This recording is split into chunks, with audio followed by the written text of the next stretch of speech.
Hi, I'm Greg Hunter. This is the weekly news wrap-up for Friday, June 23rd, 2017, the WNW 289. I'm going to the Middle East for my story, and I was shocked at this story with as many little babies that it hatched. Wasn't a bigger story reported more often this week. I know we had a full news week, but when we're talking about war, U.S.-led coalition shoots down Syrian warplane. That just led to a cascading amount of stories.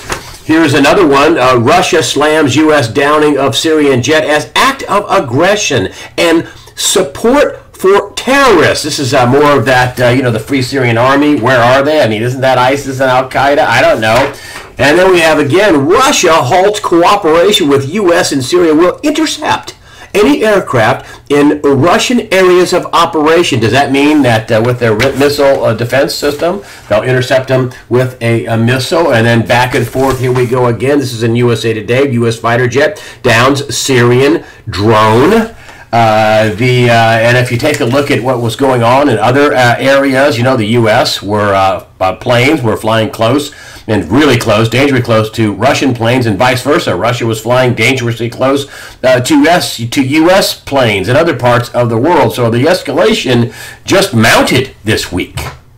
And I just thought, oh boy, the whole Middle East is a tinderbox.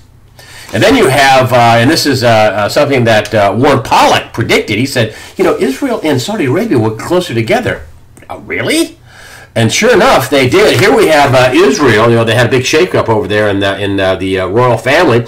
Israel deploys 18 fighter jets to Saudi Arabia to prevent a coup. This is from Fars. This is the Iranian news agency. And if you look at other goings on in the Middle East with the Kurds, for example, the U.S. supports the Kurds, but the Turks and the Iranians do not support the Kurds. And so, Russia says, well, they're going to stay out of that fight. Of course they would. But Turkey has a big army, and they're supposedly a member of NATO, but often, more and more often, we are finding ourselves at odds with Turkey, who is a member of NATO. And so what the big picture in my mind is ISIS days are probably numbered. Trump is going to knock them out, at least with the Kurds and ISIS. Of course, then our planes are shooting down Syrian planes attacking the rebels, which is Al-Qaeda and ISIS. I don't know where they think the Free Syrian Army is. It hasn't been around since probably 2009 or 10. If they weren't radical enough, ISIS killed them. I mean, ISIS was killing Al-Qaeda because they weren't as radical, and they weren't radical enough for ISIS. So I don't know what they're talking about, the Free Syrian Army. We spent, $500 million to train 5 people? So, that's going to wind down. What Syria and Iran are going to do is expand their sphere of influence, which is worrisome for Saudi Arabia and Qatar and Bahrain and all the other Arab nations. The Sunni and Shia, we still have the Hatfield and McCoys. They're worried about, the Iraqi government is largely a Shia government. And then Syria is largely a pro-Shia concern, and Saudi Arabia is worried about that because they hate each other. They hate each other. Things are getting more and more inflamed. And I talked to Gerald Celente. He is the publisher of the Trends Journal, and he says, when all else fails, to take you to war. And he's looking at the Middle East like this could be one of those big flashpoints. And you could wake up one day and we could be at total war. We start shooting down other countries' jets. When the U.S. is shooting down a jet of an ally of Russia, then how far away is it before Russia shoots down a U.S. jet, or one of their missiles shoot down a U.S. jet, or a U.S. jet mistakenly or on purpose shoots down a Russian jet? I mean, they could spiral out of control in a hurry. That's for sure. Which is why this prompted this headline. This is a headline from Zero Hedge, and former White House senior advisor warns risk of big war rising due to Washington's dangerous cult of credibility. Risk of big war rising. Gerald Celente, incidentally, is going to be the early Sunday release. And here we have Russia will not back down, according to this source. and neither will its Syrian and Iranian allies on the ground, says former White House insider and former senior national security advisor to the Obama administration, Colin Kahl. So that's, a risk of war, a big war, is an important headline. On the other side of the globe, in Korea, it seems like Donald Trump has been asking China to step in. He tweets this out one day, and it says, Trump's ominous tweet, China's help with North Korea has not worked out. At least it tried. And then the next day, in a headline, a major, widely reported headline, a major diplomatic shift, North Korea opened halting nuclear missile tests. Still, the Trump administration and Secretary of State Tillerson says, North Korea is still a big, threat. And then we also had a test where we had another missile to shoot down a ICBM, and that failed. So, we're one for one. You got one that worked and one that failed, and I think the Trump administration is just a little nervous. Now, I don't know if this is just a political ploy that they say they're open, for inspections. I don't know. I have no idea. But it seems like, Trump's tweet freaked out the people in North Korea, and maybe they're buying time, or maybe they're serious. I don't know. But on the war front, things are not settling down at all. And this didn't get very much play in the press this week at all. Zero Hedge, I handled them. They were on it all week long. When I saw that U.S. shot down a Syrian jet, I thought, oh my gosh. But, that didn't get a lot of play. Here we are back to the Russian threat. This is an AP story, right? Russia to a threat to election severe, and they keep saying it's severe. And it's like, did they change any vote tallies? No. Jay Johnson, who was a former Homeland Security chief, nope, they didn't change any vote tallies. And this is person after, and they keep pushing this story. So here's Jay Johnson. He testified this week. Nope. Also, no collusion.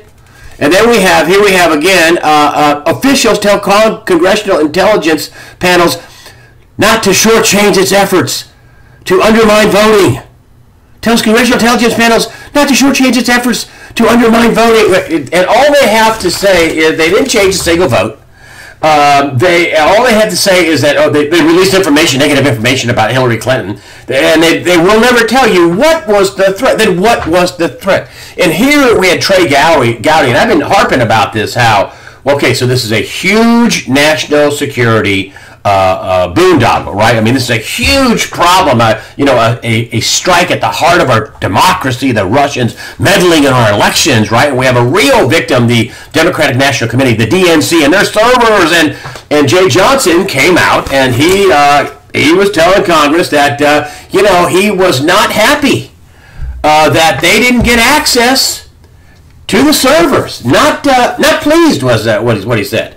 That the DNC did not give access to the FBI or Department of Homeland Security to take a look about what went on. But yet, this is such a huge strike at our democracy, and that the Homeland Security, Johnson said, we couldn't subpoena the servers. Well, the Justice Department and the FBI certainly could have, and they didn't do it.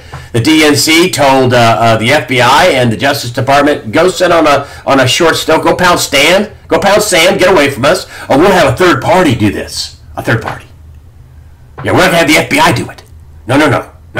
Or the NSA or the CIA or the Division of Homeland Security, because CIA is supposed to be investigating outside threats to America. I think that would qualify if the Russians were trying to disrupt our elections, and when they say, well, how did they do it? Well, did they change a single vote? No. And Jay Johnson, again, yet another Obama top official, there was no collusion. We didn't see any collusion between Trump and the transition team and the Russians to interfere with our elections.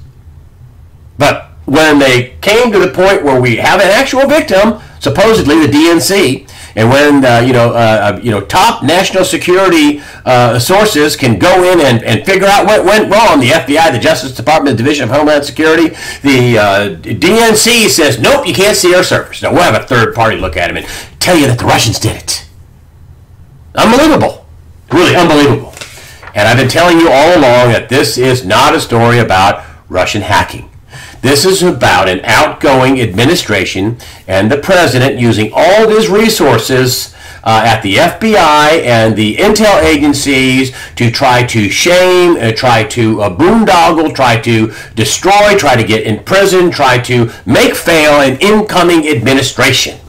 And I laid this out before because crimes have been committed. And the longer Trump stays in, the more powerful he gets, the more danger it is to the former administration and to the people there that not only unmasked names and improperly and illegally used intel and illegally leaked information, felony leaks, all the other stuff they did also could be tried for treason. And here we have the Obama administration basically when they're asked about the Susan Rice material about her documents about unmasking. Oh, it's at the library, except only one thing. There's no library. So here we have Judicial Watch. Obama, NSC advisor Susan Rice, National Security, Susan Rice unmasking material is at the Obama library, except for one thing. The Obama library won't open until the year 2021. So what is it, sitting in a box or a trailer at the construction site? And then we have this, confirmed Donald Trump can get the unmasking records out of the Obama library because there's no library and there's still, the government is still in possession of these documents. Now, if everything was done above board, what's the big fight about, the documents, and you can't see them for 5 years, that's according to some law, but there's no presidential library. And the government still has control of the Susan Rice documents. And of course, she says she did nothing wrong whatsoever. But they're hiding these documents for at least 5 years. At least that's what they want to do. I don't think that's going to wash. I think the president and the Justice Department can get whatever documents they have. There is no Obama library, and it's not going to be completed until the year 2021. So they're not in a library. Let's just make that clear. And I want to come up to, I don't have a lot about the economy because I can drone on and on about it. I don't think it's very good. I think there's been a lot of optimism, a lot of hopium, but I don't think it's very good. And I was harping on the Puerto Rican thing, and here are these poor people down there that had a pension at $49 billion in unfunded pension liabilities, $74 billion they quit paying on, and here we have Illinois. I was telling you about how they owe $14.5 billion. I mean, the vendors and people have done stuff for them. They owe right now checks out. That's never going to get paid. And here we have Illinois comptroller. The state can no longer function. Part of that is because they have 100% of their income going out to pay Medicaid. So when you have your 100% of your resources going out to pay one thing, hey, you can't borrow money. Your state will grind to a halt. The defaults are going to be unbelievable. The tax people in Illinois, get ready for giant-sized tax increases in just about, everything. Property taxes, licensing fees, you name it, it's going way up. And if you take a look at Illinois, they have just in pension liabilities, little Puerto Rico had $49 billion in unfunded pension liabilities. Illinois has $251 billion in just pension liabilities. The state debt is $127 billion, and 100% of their income, according to the state comptroller, is tied up. And then in the Chicago Tribune, there was an op-ed piece in there about we should just dissolve the state. Dissolve the state, and here's this is in the Tribune here, folks. This is in the Chicago Tribune, and here's the graphics they came up with.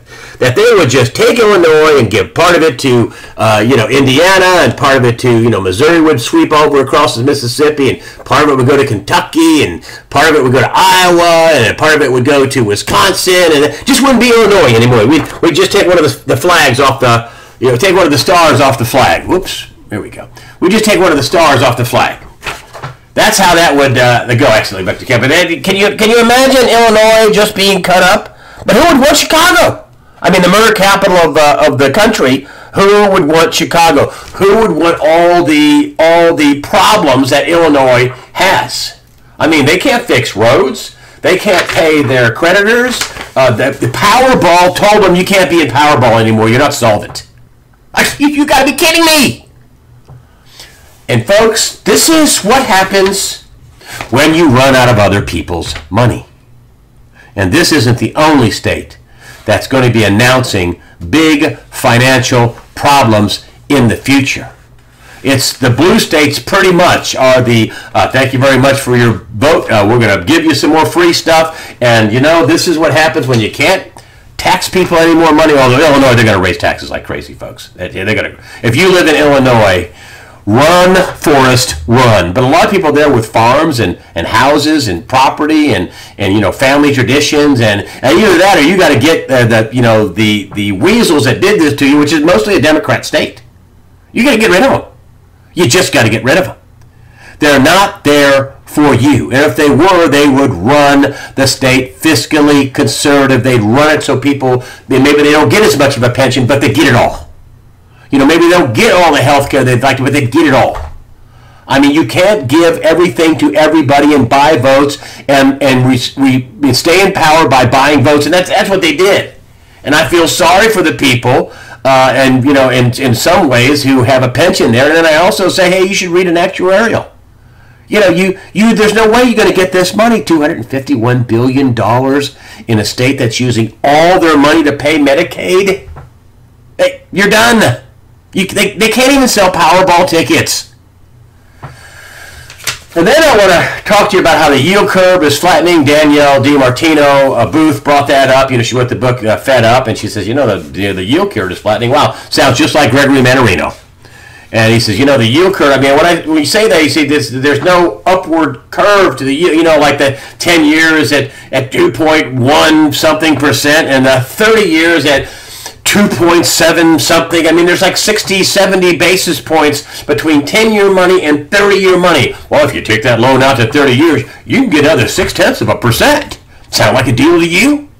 Problems, danger, and just about every time the yield curve flattens or inverts with a near-term money is more expensive than the long-term money, the whole thing falls into a recession. And it's such a Ponzi scheme of propped up illegal actions, interventions by the Fed, money printing, bond buying, overt, covert. You have no idea what they're doing or what's going on. It's just off the charts, never happened before in human history. I mean, instead of us just having a recession in 2008 and writing off debt, nope, going to keep it going. And the problem is we just got it bigger. I mean, we went from a global debt from about 160 or 70 trillion to 220 to 230 trillion dollars. We printed bonds, folks. It's gotten bigger. I mean, you can't even, the state of Illinois with its 120, just its bond debt, when you're spending have all your money tied up as soon as it comes in, you cannot make interest payments. That's what happened to Puerto Rico. They could not make interest payments on their $74 billion. Illinois cannot make its interest payments. Can you see what kind of a daisy chain of defaults this is going to trip in? That's supposed to be sovereign debt, AAA. Well, now it's not that anymore. It used to be sovereign debt. It used to be, oh, well, you just have to raise taxes. Well, you'll get your money. You'll get your principal back and all your interest. Now, no. This is the problem. Does it blow up this year? Does it blow up next year? It blows up. And the day it blows up, it's going to come hard and fast. And this is why I've been telling people, and I don't say this on the air, but maybe I've said it once or twice, but I tell people that write me this, you know, what should I do? Get ready and stay ready. Get yourself up to a level of readiness. You know, get yourself out of debt, pay off your cars, make sure your tires are in top shape, you got a good battery, you got things that you don't want to be fooling with a vehicle or some home problem that, you know, some air conditioning or some deal that you have to fix on your house. I mean, get yourself in the best shape you can is my suggestion to everybody out there. And yes, you should probably have some stored food. I used to live in Florida. We used to have 3 to 4 weeks of food in case of a hurricane. You know, you have a hurricane, 3 or 4 days out, and you couldn't buy water, you couldn't buy batteries, you couldn't get anything. And so this is going to be like a man-made hurricane when it hits. That's all I have to say. And then if you take a look at this last little metric about the economy, and then I'll just tell you, I'm going to do this simple. I love just a picture that shows you what's going on. See this right here, right there, right there. That's November. This is the Trump bump. Okay, this is what's called soft data. This is like consumer sentiment, and Trump's going to get a tax plan through. We're going to get a repeal of Obamacare, which already Rand Paul, Ted Cruz saying it's really Obamacare light. I mean, they can't stop giving free stuff to people. They talk about the 24 million people who will be kicked off insurance from the CBO, and they never talk about the 30 million people that Obamacare kicked out of perfectly good policies, because it didn't pay for abortions and birth control pills and sex change operations and have vision and dental and, the free stuff. But if you look at this right here, I want to go back to this chart. We'll see what happens with the health care bill. I mean, it's in the Senate. Trump's thrown down on it, saying we got to have it. He wants just to have it win.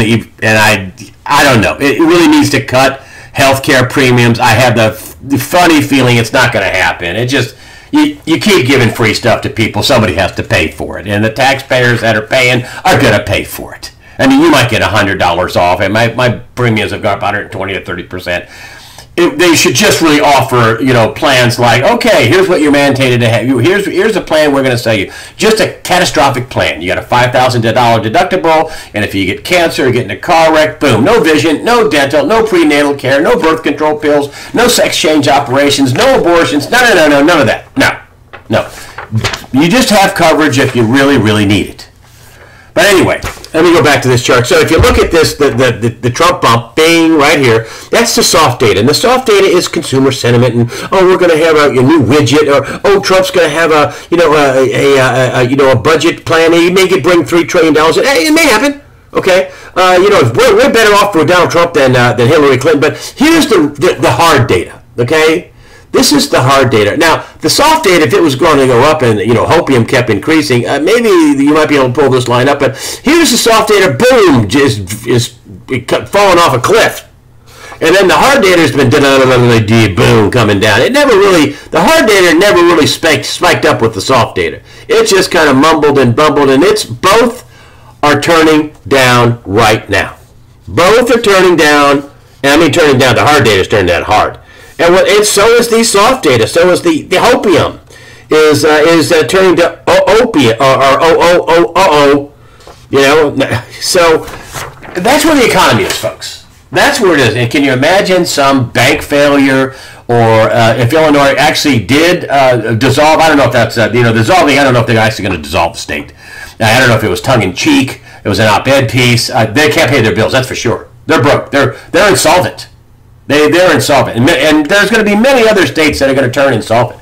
And the pension risks in America, I mean, if you're getting a pension, you better be taking a hard look at how you're going to make up the shortfall if they cut it in half, or cut it by 75%, or cut it out completely, or cut it by 90%. You're going to get cuts. Unless you're in a AAA rated pension, and even that, then you have a currency risk. And so I'm not that great hopeful on the economy, especially with all these other things that are, we have a almost gridlock in Washington. Not quite. I mean, the deep state's trying to tie up Trump. And it's not his fault. That's not his. He's done surprisingly well, being he's been under constant attack every day, day in, day out. Constant attack. And I think the Mueller investigation is going to go nowhere. If he even is allowed to stay, and by law, he should recuse himself. I mean, the number one witness is his buddy, James Comey, who on purpose leaked a memo so he could get a special prosecutor. And, just the whole thing stinks. The whole thing stinks.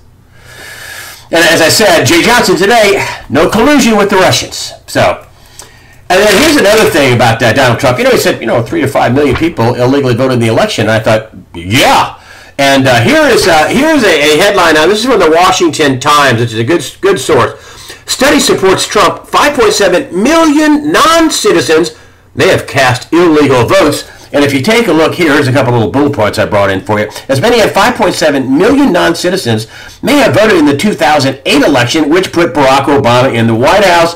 Just Facts president James D. Agresti, I think that's how you say his name, and his team looked at data from an extensive Harvard/YouGov study, and they came up with 5.7 million non-citizens voting, and that's just the non-citizens, folks.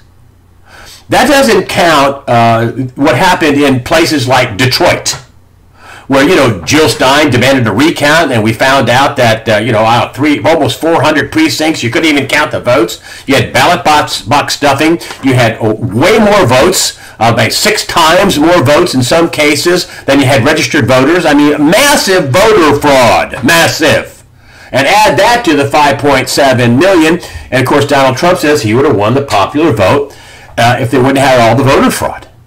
And I think he's absolutely correct. That's how California has a lock on power. That's why California we're going to turn the whole state into a sanctuary state. The whole state, going to make it a sanctuary state. And if you take a look at everyday Americans that are reading this, I mean, this is why this Ossoff, which is funny, Kellyanne Conway, wrote out, I'm laughing my Ossoff, O-S-S-O-F-F, Ossoff is, his name, the 6th District Georgia candidate, and it's got a cannon boom, and what happens is his money flies out of him. He spent $23 or $24 million trying to beat Karen Handel. Of course, he lost. He lost pretty handily. And of course, again, more fake polls. He was up by 5, 6, 7 points. Stay home, it's over. He won, and she won by 5, 6, 7 points. She won by pretty handily, and he outspent her 7.6 to 1. 7.6 to 1.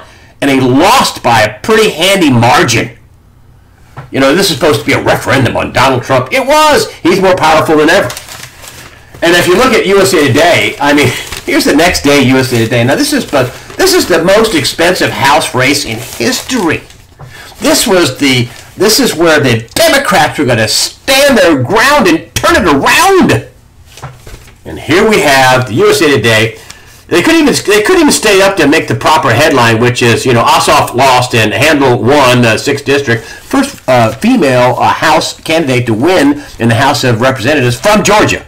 We're all the feminists, tooting that horn. First woman to be voted in the House of Representatives in Georgia ever. Pretty big accomplishment for any woman. For any person, it's pretty good, big accomplishment. She was the first woman in Georgia to go to the House of Representatives in Washington. The Georgia race could forecast 2018. I mean, I'm looking at this. This is the next day. Are these people high? Didn't they make anybody stay after work and stay till 9:30? I think they called the race at 9:30. They called it fairly early. It wasn't a nail biter. I mean, she won by 5, 6, 7 points. Percentage points. So she won. And, especially when you have a Democrat versus a Republican, the inner cities come in first, and, and then the countryside comes in last, and the countryside is more Republican, and there's no way he's going to win. It's just unbelievable. This is supposed to be their big victory. Not. One other thing I wanted to get in, I got a lot of, blips and blobs of information. I wanted to get in this here. 14 out of 15 felony charges dismissed against Planned Parenthood video makers. This is the people of the Center for Medical Progress at CMP. I want to tell you something, as an investigative journalist that shot hidden camera video. This was fantastic. I mean, they got medical doctors on camera arranging to sell baby body parts, period, the end. And they kept wanting to say that, they were edited. They were heavily edited. No, they were not. That was a lie. I would have said to Miss Richardson to say, hey, will you show me the examples of where they were edited? So heavily edited, they changed what the doctor was saying, and they made it came out false. No. Center for Medical Progress put the entire uncut videos on their website. I looked at hours of this stuff. And it's just like, ooh, they cold busted, they got them. They only edited out the stuff that they needed to edit out so they could move it along so they could show it. I mean, the walking in and stuff like that. They put all that stuff on their website. And then they had a third party look into the charges of the heavily edited and edited so much they changed what the meaning of the doctors that were making these deals to sell baby body parts. This is outrageous. And then they tried to throw, the people at the Center for Medical Progress, CMP, in jail. And, of course, the Center for Medical Progress, CMP, the DA, the Attorney General, actually, in California, said it was, about the right to privacy. Oh, please stop. It's about muzzling people. The Center for Medical Progress says bogus charges and fake news. That's what they said. Planned Parenthood's criminal baby body parts enterprise. In vindication, they're going to show more of Planned Parenthood's criminal baby body parts enterprise in vindication of the First Amendment and First Amendment rights for all. I mean, that's what that was about. They don't even do investigations like that at, Dateline or ABC or CNN. They don't do investigations like that. They should win every journalism award they have for that. I mean, they didn't get clerks. They got medical doctors from multiple regions of Planned Parenthood, really planned abortionhood. That's what they mainly do. 95% of what they do, most of what they do is abortions. They don't really do women's health care issues. They don't really plan families. They take an ultrasound and we're taking that baby out. And now, to Planned Parenthood's credit, they say they don't sell fetal tissue. They don't sell baby potty parts anymore. But that's outrageous. The judge threw all this stuff out. So that ain't gonna work well for them. I mean, maybe they can try to sue them privately, civilly, but that's going to be very hard to do. They basically acted as a news organization. Here's another thing they got me that just was outrageous. I mean, you had Steve Scalise and multiple other people shot, including the police, the Capitol Police that came to their rescue and shot the shooter. And here we have the FBI. FBI.